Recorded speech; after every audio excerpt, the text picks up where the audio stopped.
This next one's an important one for advertisers. This group is said to have the most amount of disposable income in South Africa. It's also the most brand savvy. But to what extent do advertisers really know the black middle class in this country, and to what extent is it catering to its needs with correct messaging? My sense is that this group is often lumped together with very little attention being made or being paid to nuance. Well, Lebo Motshegoa is MD of the agency Foshizi, and he's going to throw some valuable light onto the subject for often ignorant marketers. Lebo, welcome to you.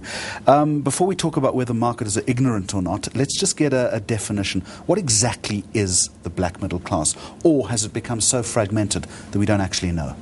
Well, the definition of a black middle class is the children of those obviously who are from the the apartheid regime. These are their children who are now living in the suburbs. They've left the townships. But I guess the word left is actually a wrong word. They just relocated now to the suburbs. They do return? Yes, well, they do return, because you find that when you ask them a question, where do you actually live? They tell you that I live in the township, but I sleep in the suburbs. So these are the guys that we're talking about. They are busy, learning about new stuff like a dishwasher, which is obviously something new to us. We've never known a dishwasher before. So these are the guys that we're talking about. We're talking about the guys who are now, they have a swimming pool. Obviously, they're still learning more about swimming pools because it's something new to us in context of actually. But Lebo, that group in itself, though, is surely becoming more and more fragmented as money disparity increases. Well, it is, but I guess where the problem has been, as you said, is that it has always been the mistake that advertising makes, in that we just put particularly the black consumer market in general, as a humongous market. We think just because they live in the township, therefore they don't have disposable income.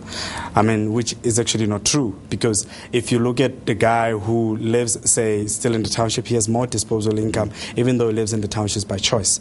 Now, why am I making an example about the townships? That there's three dwellers in the townships. The first guy is the guy who lives in the township because he can't afford to live anywhere else. The second guy is the guy who lives in the township by choice. Not that he can afford to live obviously in the suburbs, but he lives there by choice. And the third guy is the guy who lives in the suburbs, but is always spending his time in the townships. So these are the guys that we're actually talking about when you're actually looking at the black middle class. And there's a very different advertising approach to all three segments, isn't there? Yes. But at the same time, even if you have to actually speak specifically to the black middle class that have left the suburbs, you can't assume. Because people are human beings, they're individual. Yes, you have to find a common thread there in terms of the stories and the things that they can most likely relate to. Like, for example, they can all relate to the concept of Form 1, which is what we use, the schooling that we are from. But these are the common stuff. But then if you have to now start looking in terms of what advertising is doing, in terms of trying to talk to this market, one, you find that they're either trying too hard, or secondly, they're talking to our parents, not us. All right, let's talk about messaging now. Marketers and advertisers, are they ignorant about this or choosing to ignore it? I think they just find it very difficult to talk to the market, and that's because you find there's a lack of skills. Lack of skill in terms of having to be able to relate to that market, to be able to know what turns them on, what turns them off. And I think that's really where the crux of the problem is. Because if you've got, let's say, a creative team that, with all due respect, is white or Indian for that matter, and cannot actually relate to the black consumer market in context of us black people, and as you said earlier when you're talking to someone, that what happens when you are not there, it is really what your brand is actually perceived as.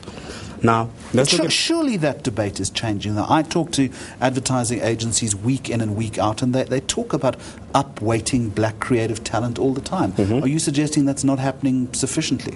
It's happening way too slow. When you're looking at a country that has been, we are about to vote just now, and yet we still see certain ads that really, when you see them, all you want to do is just switch off. Such as what? There's an ad that I think it's for Eno, I think, and it's a sangoma in a township, and this lady comes in and says, "Listen, my throat is sore," and so forth. He goes in, like in his closet, he gets the Eno, he puts it in there. In fact, not a Eno, it's a McLemon. He gets a McLemon and then he mixes it and he gives it to her, obviously in the African bowl. Which, honestly, come on. It's patronizing. It's patronizing. I still believe in my traditional values. It doesn't mean just because I live in the suburbs Now I've suddenly forgotten who I am and where I come from. Because in the truth, the matter is, you still find the black middle class is still actually very tied up. They still have very strong links to people who are supposedly poor or the lower LSMs. Because one, my grandmother still lives in the townships or in the rural areas. And I think another big problem that we actually have in this country is that you find that advertisers think that South Africa is Johannesburg, which is just not the case. So one of the solutions you have is to tell marketers and ad agencies to put their walking shoes on. Yep. What are you doing?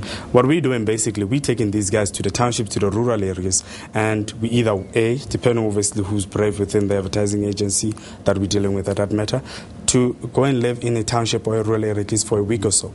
And really Are they scared of Sangomas and Medlemon, are they? Go and live and find out about how it is actually to live in such an environment. And then only then you start actually understanding people from their own natural context. So what are they experiencing? Well, they're experiencing a lot of things. I mean, you see that some of them are actually learning that black people don't speak English because they think that we speak English when we are amongst ourselves. And the truth of the matter is we actually mix languages. But that is a more metropolitan black person. Now, when you go to the rural areas, like Limpopo, for example, you find that English, you know, a black person who speaks English is actually treated as an outcast because you have to be patriotic about yourself. You have to be patriotic about your culture. And therefore, language plays a very key role in terms of how people relate to each other. And that is going to make messaging more real. Well, yes, because at the end of the day, advertising is not just the creative idea, but it's actually the punchline at the end of the last frame that determines what the messaging, what is it that you're trying to say. Now, you look at the ad right now on M1 that Vodacom has. It's got a bunch of black guys dressed in suits, you know, the BE type of guys, and it says Siyabangena. And what does Siyabangena mean? We are getting in, we're breaking the walls. And we look at that whole nature of things, that these guys are taking over. Siyabangena. It's good talking to you. No, thank you. Come and visit again. No, we're fascinating insights. All right. We need to do one of those walks with you as well. No, definitely. You must come. Foshizi all the way. Lebo Motshegoa, thank you very much for joining us, Managing Director of Foshizi, joining us on Mags on Media.